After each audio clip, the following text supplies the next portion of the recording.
রবিবার দিন আপনার এলাকাতে আপনার বিরুদ্ধে কয়েকটা পোস্টার পড়েছে। পোস্টারে কি লেখা আছে সেটা তো মানুষ দেখেছে।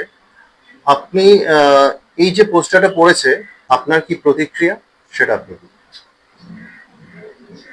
নমস্কার, আমি মৌসুমী ঘোষ কথা বলছি।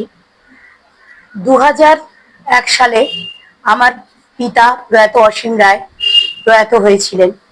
তারপরে 2002 সাল থেকে জাতীয় কংগ্রেসের নির্বাচিত প্রতিনিধি হিসাবে আমি কাজ করেছি। 2013 সালে আমি জাতীয় কংগ্রেসের নির্বাচিত প্রতিনিধি হয়ে তারপর আমি তৃণমূল কংগ্রেসে যোগদান করেছি। মমতা ব্যানার্জির আদর্শে অনুপ্রাণিত হয়ে শুধুমাত্র মানুষের জন্য কাজ করার তাগিদে, মানুষের পাশে থেকে মানুষকে পরিষেবা দেওয়ার জন্যই আমি সেইভাবে কাজ করে চলেছি। কিন্তু হঠাৎ দেখা গেল এইখানে এই সরকার বদল হওয়ার পর একটা পোস্টার ফেলেছে আমার নামে। সেই দিনের কয়েক ঘন্টা পরে আর সেই পোস্টারগুলো আর দেখা যায়নি। তা আমার বক্তব্য, আমি এই 2013 সাল থেকে যে তৃণমূল কংগ্রেসে ছিলাম, আমার একটা কথা এখানে বলার আছে। আজকে এই যে পোস্টারটা ফেললো কে বা কারা, তার আমি পুরোপুরি তদন্ত চাই। এই কারণে এত বছর ধরে আছি, কোনো দিন কোনো বিরোধী দলের থেকে আজকে আমাকে এই উপহারটা পেতে হয়নি। 2013 সালে যখন আমি তৃণমূল কংগ্রেসে যোগদান করি, এই দলেরই কিছু একাংশ মুষ্টিমেয় কিছু মানুষ যারা কিন্তু সব সময় আমাকে হ্যারাস করার চেষ্টা চালিয়ে এসেছে, আমার বিরুদ্ধে সব সময় তারা সরব থাকতো। কিন্তু আমি এই বিষয়গুলোকে খুব একটা গুরুত্ব দিতে চাইনি, যেহেতু আমি জনপ্রতিনিধি হিসাবে দায়িত্ব পেয়েছিলাম, নিয়েছিলাম, মানুষের পাশে থাকার তাগিদ অনুভব করেছিলাম। নেতৃত্ব জানতো, কিন্তু কেউ এ ব্যাপারে কিছু করেনি। তাই আজকের দিনে শুধু আমার একটাই এর প্রতিবাদ, যে এইটার সঠিক তদন্ত হোক।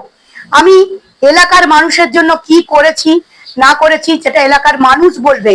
কিছু মুষ্টিমেয় লোকের এই আমার প্রতি, যে মহিলার প্রতি একটা অশালীন আচরণ, এটা আমার ছবি ইউজ করে আমার এইভাবে আমার নামে অপপ্রচার চালিয়েছে, এটার আমি তীব্র প্রতিবাদ জানাচ্ছি।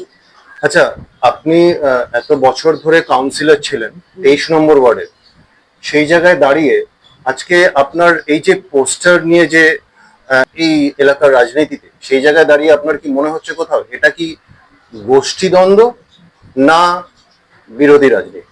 এটা সম্পূর্ণ গোষ্ঠীদ্বন্দ্ব। কেন? আমি আগেই আপনাকে বলেছিলাম যে আমি যেহেতু নব্য তৃণমূলে এসেছিলাম, পুরনো তৃণমূল বলে এখানে একটা ব্যাপার ছিল, সেখানে কিছু মুষ্টিমেয় মানুষ আমাকে কোনো সময় সামনের সারিতে এগোতে দিত না। এবং আজও যখনই আমি তৃণমূল কংগ্রেসে এতদিন সরকার ছিল, কিছু হয়নি। যেই সরকারটা চলে গেছে, আমাদের বিরোধী দল এসেছেন, মানে এখন সরকার অন্য দল সরকার গঠন করছে, সেখানেই যেহেতু একটা পরিবেশ পরিকাঠামো একটা তৈরি হয়েছে, অন্যদিকে মানুষের এটাকে যাতে চলে যায়, সেই জন্য তারা ইচ্ছা করে এই জিনিসগুলো করেছে। কিন্তু আমি মনে করি আমার বিরোধী দলের সম্বন্ধে কোনো আমার বক্তব্য নেই। কোনো বিরোধী দল এই কাজ করেনি। আমার এই দলের গোষ্ঠীদ্বন্দ্বই আমি শিকার হয়েছি। এর বিরুদ্ধে আপনি কি পদক্ষেপ নিতে চলেছেন? আমি পদক্ষেপ নিয়ে আমি প্রশাসনের সঙ্গে যোগাযোগ করেছি যে সম্পূর্ণভাবে তদন্ত হোক, সঠিকভাবে তদন্ত হোক। আমার একটা পার্সোনাল ছবি ইউজ করে এইভাবে একটা অপপ্রচার চালাবে, তার আমি তীব্র প্রতিবাদ জানাচ্ছি।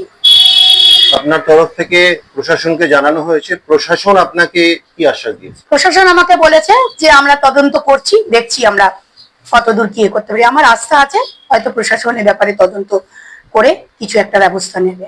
নভেম্বরের শেষে বড় কর্পোরেশন ইলেকশন আছে, আপনার কি মনে হয় ইলেকশনের আগে বড়সড় একটা অভিযান? একদম। দলের কিছু মানুষ চাইছে যাতে আমি আর কি এইসব করার ফলে, আমার নামে কালিমালিপ্ত করার পরে আমি যাতে কিছুটা পিছিয়ে যাই, কিন্তু আমি পিছিয়ে যাওয়ার মানুষ নই। আপনি আপনি কি জানিয়েছেন এটা? হ্যাঁ, আমি উপরতলায় জানিয়েছি এবং আমার দলীয় নেতৃত্বকে জানিয়েছি। তারা সেরকম আশানুরূপ কিছু দেখাতে পারেননি। আপনি দলীয় নেতৃত্ব বলতে এখানে কোন নেতৃত্বকে বোঝাচ্ছেন? দলীয় নেতৃত্ব মানে এখানে যেহেতু ভাগ হয়ে গেছে, আমি আমার কালীঘাটপন্থী আমার মমতা ব্যানার্জির থেকেই জানিয়েছি। আপনি আপনার নাম আর পরিচয়টা আরেকবার পরিষ্কার করুন।